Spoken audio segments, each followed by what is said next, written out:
What kind of advice would you have for new filmmakers or students that are getting into this? It's story. You don't want to look stupid by not framing things properly. There's a little rule that we see messed up all the time in film. It's called the 180 rule.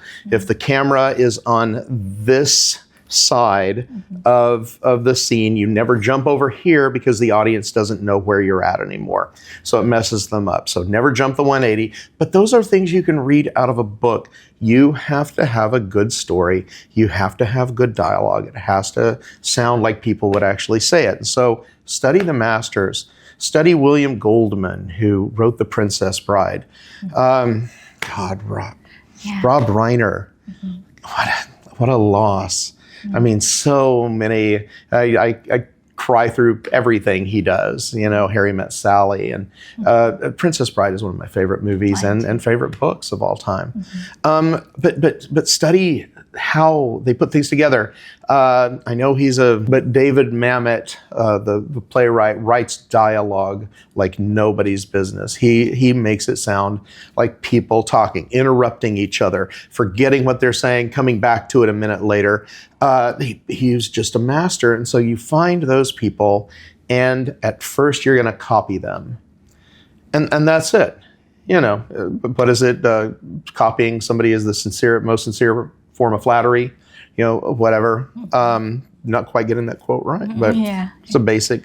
But imitation is the best form of flattery. Okay.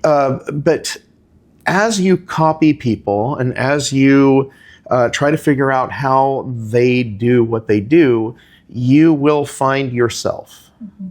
That's what I realized with my drama directors in college. One was very stoic, and he would just wait until he was really mad about something that would happen on stage. You could see he'd start, making little fists, and his face would get all tense. He was very German.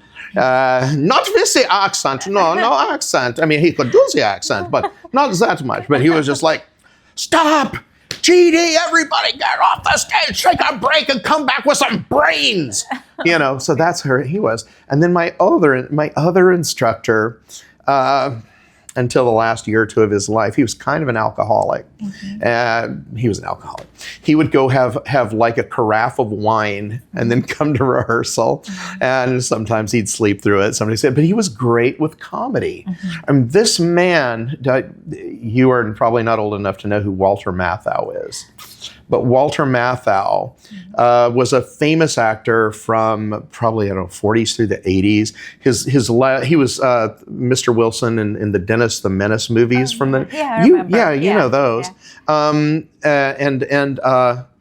He was just so funny. But he and my instructor, Charles Proctor, they were off Broadway together. And my instructor, Proctor, said that he was, the newspaper said he was going to be the next great actor. Him and Walter Matthau were being judged together, and he was going to be the next great actor. And then his mom got sick.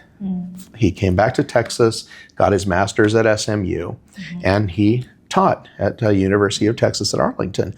But his big thing was let what happens on stage stay. So if something goofy happened, if somebody accidentally spilled something, he'd be like, that's hilarious. Leave it in. Leave it in. Those 3 words defined how he directed.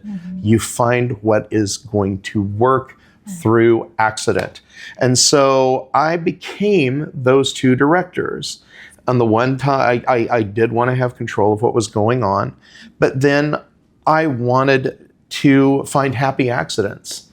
And I think that works really well in film too, is let the actors act, kind of give them some direction, but see what they're going to bring and then mold it. And if you're a really good director, and I don't know that I'm not that good, but some directors will tell you, I'm going to have them do it my way, but they're going to think that they thought of it. Okay. And it's going to be my secret that I got them to do exactly what I wanted them to do, and they thought it was their idea. Wow. And when you can do that, not only are you a master manipulator, but you know how to make people feel good about themselves. And when they feel good about themselves, they're going to give their best performances. And that's